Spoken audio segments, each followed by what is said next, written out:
Welcome to Beyond the Stripes, and I'm delighted to say we're joined by your new favourite fighter, Dilano, the Postman Taylor. Dilano, how are you doing today? I'm pretty good. It's a chill Sunday. Just came from doing a little hill run, so now I'm just relaxing. Excellent. Well, to keep it all relaxed, our first round is called From the Start. So, first questions we have for you are where did you grow up and how did you originally get into combat sports? All right, so I grew up in Miami.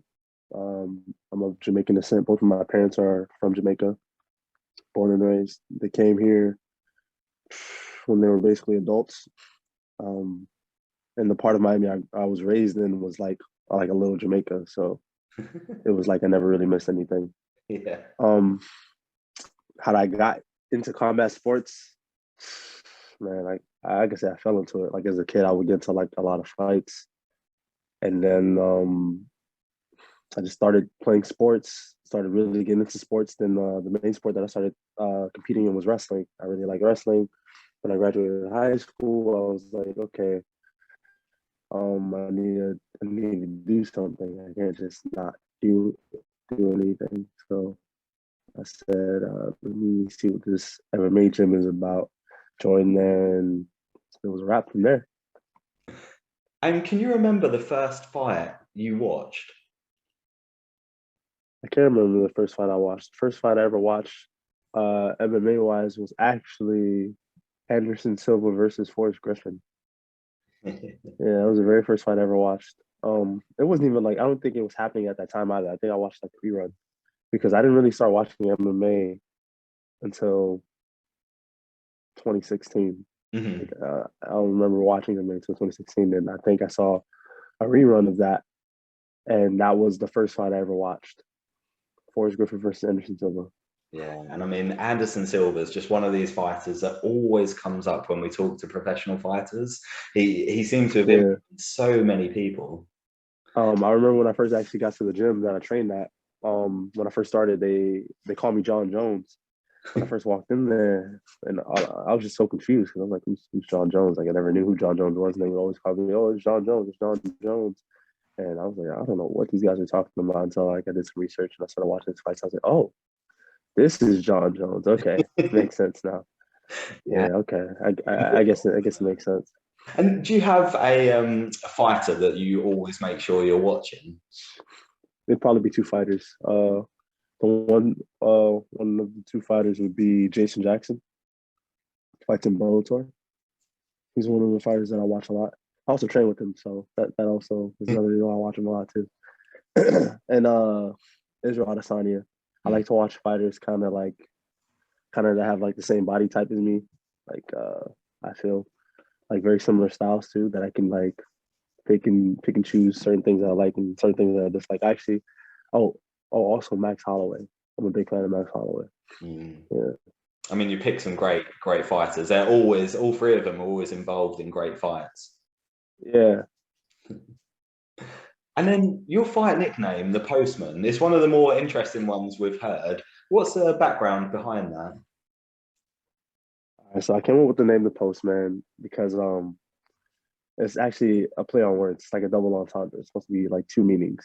Right. So I'm gonna go over the first meaning, the simple one, because I deliver the postman. The postman delivers. That was the first one. Um, and then of course the long-winded explanation was postman came about where a couple years back, around the time where I first started training MMA, I was going through like a really rough time, and I was gonna just start. I was just gonna quit, just quit everything, and just stop working, and I mean not stop training, and had family issues that I needed to attend to, and that was a thing that I was gonna have to do. And I remember having to, you know, sit down and have certain talks, and just kind of just muscle through it, just go through it, day by day. And then after a while, everything started to get better, and it wasn't as bad anymore. And basically, I remember thinking to myself, I wanted to deliver a message to people that like no matter what they're going through, no matter how hard the times are, just keep pushing forward, just little by little. Like nobody expects you to do everything or accomplish everything in one day. Just little by little. Tough times don't last. A lot of people do. Mm. So that's where the name the Postman came from, because I wanted to deliver that message to people that they can do whatever they wanted to do or be whoever they wanted to be if they just took the time out and just really just did the work daily, you know? Yeah, I absolutely love that. I love that. I kind of thought it would be the first one. I didn't know about the second, so it's such a strong message, and I think it's so important, Yeah. like, such an important message. And when you're talking about the kind of mental side of MMA, would you say that the mental side is equally as important as the physical side? I think the mental side is probably more important than the physical side. I feel like with MMA, until you make it to like let's say top 10 of any major organization, it's really just a puncher's chance kind of sport. Like you can just get knocked out by anybody if they have enough confidence. I feel like that confidence factor when you get to the top is so important that it kind of defines a lot of fighters. Like it kind of makes a lot of fighters. Like you see guys who are like super great technically, Mm. but their confidence is so high, they just go out there and ragdoll guys. Like for instance, Kevin Holland is a good example. Super freaking high confidence. Not saying his technique is bad. He has good technique. He has solid, technique. But when you see him on film, the things he does, it shouldn't work. Like some of the stuff he does should not work, and then it works. Like for instance, his fight versus Jacare, knocked him out from his butt, like on his back. Like that shouldn't have worked. That shouldn't have been a thing, but it was, and that was just his overall confidence and ability to get it done, which is what made it happen. You Mm. have guys like that. For instance, another example, I guess, would be, but this is like an example of a guy who has extreme confidence and who's actually super technical, like Max Holloway. Mhm. Max Holloway is a guy who has extreme confidence and is super talented. So that's like a super dangerous mix, I feel like, higher up in the food chain, because another good example was him against Calvin Cater. Cater is super technical, but his confidence was very low in comparison. So when he fought him, it wasn't as like it wasn't as good of a performance that Cater could have brought out for Max. It kind of looked one sided, if that makes sense. Yeah, I think you're absolutely right. I mean, what Yeah, you mentioned about when you're in the top 10, it's such small percentages in terms of differences. So it really is what else can you bring to the cage? And totally agree with the yeah, mental side of it. It's so important. Really, exactly. yeah. And then our second round of questions is all about outside the cage. So away from Yeah. May, what do you spend most of your time doing? Remember, man, what do I spend my time doing? And I'm Man, that's conscious a that hard all question. fighters pretty much just live and breathe MMA and training. So Yeah, I mean, for the most part, it's either living and breathing and training MMA. If I'm not living and breathing and training MMA, I'm just eating a lot of food, like an absurd amount of food, like too much food. And I'm doing like, yeah, I'm big on food. And I'm doing like probably just random activities throughout my day, like, I don't know, like an amusement park or like canoeing or something random, something weird, just something that'll just keep me outside and active, something that'll keep me busy. That kind of like takes my mind off of MMA for a second to where like I can relax my brain and think of other things besides MMA. Yeah, yeah, makes complete sense. And Yeah. who would you say is your biggest inspiration? My biggest inspiration outside of MMA, I would say my mom. Mhm. Inside of MMA, I would say probably Jason Jackson. Yeah, like those two people were very influential to me. Mm. Um, just watching how they move and how they come up and go about doing certain things, and I feel like the way they do certain things is what kind of motivated me and pushed me to move the way I move, Mm. fight wise, IQ wise, everything. Yeah, yeah, Yeah, makes sense. And I think family is so important, isn't it? And it's particularly in a sport where you have a massive team around you, but then when you're in the cage, it feels like it's all on you. So to have that support structure around you is just huge. exactly. Yeah. And do you have any superstitions or any rituals that you always do before a fight? One of my rituals that I do before a fight is before I leave, I clean up my whole house. Like, yeah, I don't know. I just do it every single time. I deep clean my whole house. before I leave, because I have this ideology, like win, lose, draw. At least I come home to a clean house and a made bed. If that makes sense. Yeah. Like I come home and there's something positive when I get here. My bed is made. My family still loves me. Nothing is out of order. Like I can kind of keep my mind intact. Like as opposed to if it was a mess and then I lost and then I'm already a mess coming back to a mess. Now I'm in shambles. Because I can't refocus and I can't do this. And I can't do that. I feel like uh, cleaning the house is like the pre-fight ritual for me because it kind of calms my thoughts. It Mm. puts everything in order the way it should be. So now I'm not going to overthink anything that I need to do. I'm just going to know exactly what I need to do. Yeah, absolutely love that answer. Such a brilliant Yeah. answer. Yeah.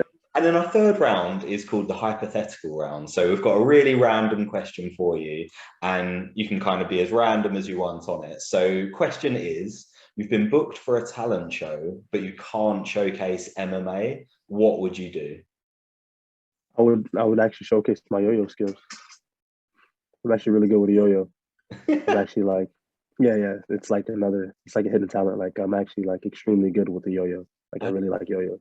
That's so good. I haven't used a yo-yo since I smashed a massive light in my mum and dad's house trying to do it back in the early 2000s. But I love, yeah, yo-yo is great. What's your best trick? We're pretty good around the world. The Walk dog. the dog. I make a little. I do like a. I don't know what the technical name for it, but I call it a zipper. Like you kind of make the triangle, and then like it kind of like gets in between the knot that I Yeah, have my finger on, and I make it like a zipper. yeah, Yeah, yeah. I know that one. Oh, do yeah. you know what? It makes me want to go and buy a yo-yo. I haven't done it for so long, but You yeah. might have to, bro. You might have to get a yo-yo. You might have to really get on that for real. Get on a yo-yo. Get one of the light up ones too, because then it'll distract you. And then when you're in a situation, let's say with a female or something, you play with the yo-yo, and then she see the lights, and she gets distracted, and boom, over. Situation done, eradicated. That's brilliant. Absolutely Yeah. brilliant. So a final round of questions is called quick fire. So going to reel off some quick questions for you. So just don't think too much about it. Quick answers. So first question is, who's your favorite member of Jackass? Man, I don't know. I don't have a favorite memory of Jackass. I don't remember that show as much. I don't remember the names of the characters. I'm not really good with names. That's absolutely fine. I think Johnny Knoxville. I think I just absolutely love him. Music you cage walk to. Music I cage walk to. I actually listen to like Drake because it's very calming music. I Mm-hmm. don't like to be super hype going into a cage or reggae. Yeah, Old school reggae. Yeah. I like that. So nice and calm and focused. Something Same that calms my energy nerves. until you're in. Exactly. Yeah. I feel like if I go out there hype, I'm going to be too hyped. My heart's going to be racing and I'm going to burn out too fast. But if I'm calm going in, I can gradually pick it up. Yeah, I've heard in the past of professional athletes sleeping in like the locker room before going out, just because they just want they get to this almost meditative state where just conserve Yeah. all the I do energy. that sometimes too. Yeah. Yeah, I, like I do it. that sometimes too. Yeah. Yeah. What was the last movie you watched? Oh man, the last movie I watched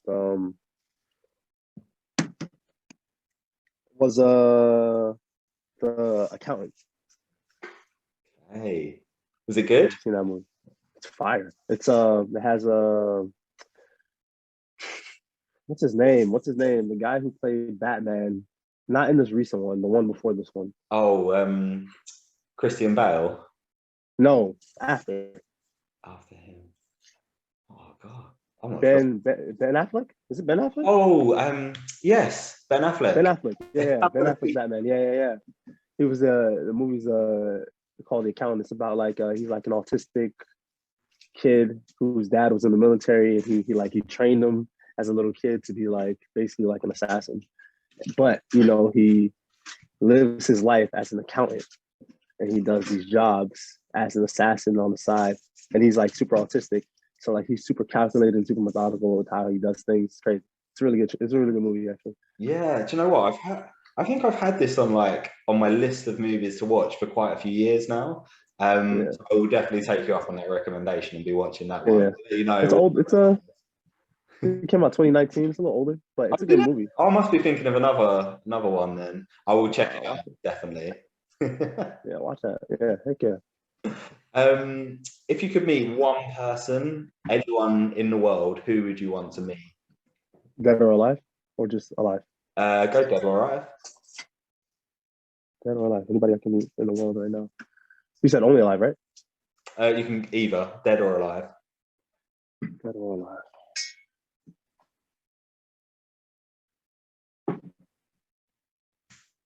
Oh man, I would love to meet freak, I forgot his name. Richard Pryor. Yeah.